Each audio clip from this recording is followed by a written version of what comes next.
Ma'am सबसे पहले आप अपना नाम बताइए और आपका एजुकेशन बैकग्राउंड। मेरा नाम इशिता राठी है। मैंने बीए करी थी lady Shri Ram college Delhi university से इकोनॉमिक्स में। फिर मैंने इकोनॉमिक्स में ही एमए करी थी। ओके, हाँ। सो मैम आपने कौन सा अटैम्प्ट है या फिर कब से प्रिपरेशन करना स्टार्ट किया था? सो मैंने 2019 में प्रिपरेशन करना स्टार्ट किया था।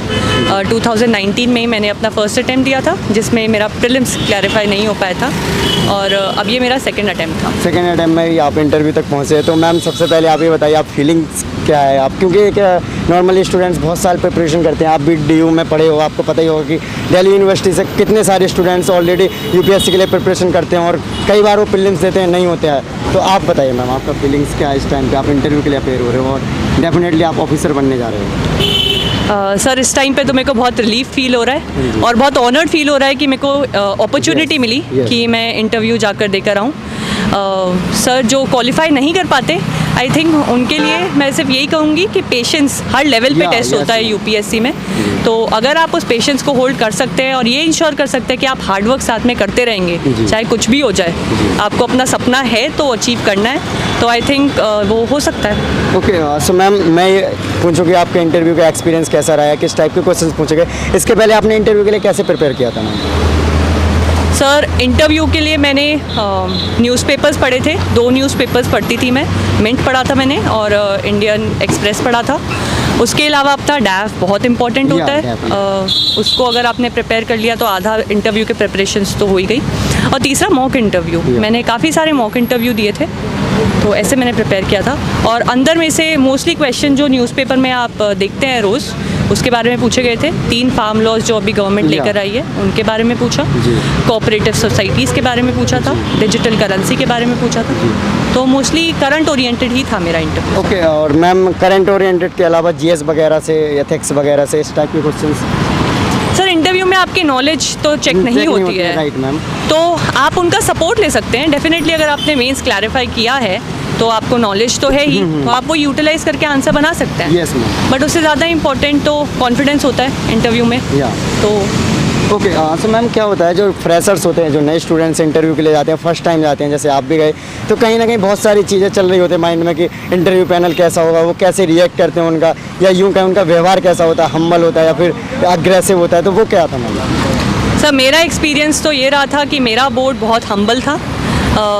उन्होंने मेरे को हेल्प भी करी, जहाँ जहाँ मेरे को क्वेश्चंस नहीं आ रहे थे उन्होंने सपोर्ट प्रोवाइड किया, और दे वर वेरी पेशेंट। जो मुझे बोलना था वो पेशेंटली सुना भी, और बहुत ही अच्छा इन्वायरमेंट था अंदर। ऐसे कोई डरने वाली बात नहीं है इंटरव्यू से। जी ओके, सो मैम आपने यूट्यूब पर भी बहुत सारे वीडियोस देखे होंगे इस टाइप की कि गाड़ी का कलर कौन सा था, गाड़ी का नंबर कौन सा था जब आप इंटरव्यू देने आए, या फिर तमाम डबल मीनिंग क्वेश्चंस जो होते हैं, तो क्या इस टाइप के क्वेश्चंस पूछे जाते हैं इंटरव्यू में? सर पूछे जा सकते हैं, आपका प्रेजेंस ऑफ माइंड तो चेक होता ही है, लेकिन you can always say I don't know. मेरे से तो ये नहीं पूछे गए, बट जब आप सुबह निकल रहे हैं तो आप ऑब्जर्वेंट रहेंगे अपने इन्वायरमेंट के बारे में, तो अच्छा है। या आपका ऑप्शनल और मीडियम क्या है मैम? सर इंग्लिश था मेरा मीडियम और मेरा optional economics. Okay, so ma'am कहीं ना कहीं आप इंटरव्यू तक पहुँचे हो, तो ऑप्शनल ने कितना सपोर्ट किया इकोनॉमी, क्योंकि बहुत वास्ट सिलेबस और काफ़ी हार्ड सब्जेक्ट है? सर मेरे को तो इकोनॉमिक्स हार्ड नहीं लगता। एक बार आप किसी भी सब्जेक्ट का नस पकड़ लो ना, तो आपको वो सब्जेक्ट मुश्किल नहीं लगेगा। और ऑप्शनल का तो सबसे बड़ा रोल होता है, आपको आप लिस्ट में होगे या नहीं वो ऑप्शनल डिटर्मिन करता है। आपका ऑप्शनल इंटरव्यू में भी बहुत काम आता है, तो आपकी रैंक भी ऑप्शनल से ही डिसाइड होती है। तो मैं तो कहूँगी आपका 70% ऑफ द फोकस ऑप्शनल पे रहना चाहिए जब आप यूपीएससी के लिए प्रिपेयर कर रहे हो, हर स्टेज पे। या ओके, सो मैम इस टाइप का भी क्वेश्चन पूछा गया कि आपने इकोनॉमी ऑप्शनल क्यों चूज़ किया इस टाइप का? तो मेरी ग्रेजुएशन और पोस्ट ग्रेजुएशन इकोनॉमिक्स में थी, तो मेरा तो बहुत स्ट्रॉन्ग बैकग्राउंड था इकोनॉमिक्स का, इसीलिए मैंने इकोनॉमिक्स चूज़ किया था। मैम ये पूछ रहा हूँ मैं, इंटरव्यू में पूछा गया इस टाइप से क्वेश्चंस कि आपने इकोनॉमी क्यों चूज़ किया ऑप्शनल?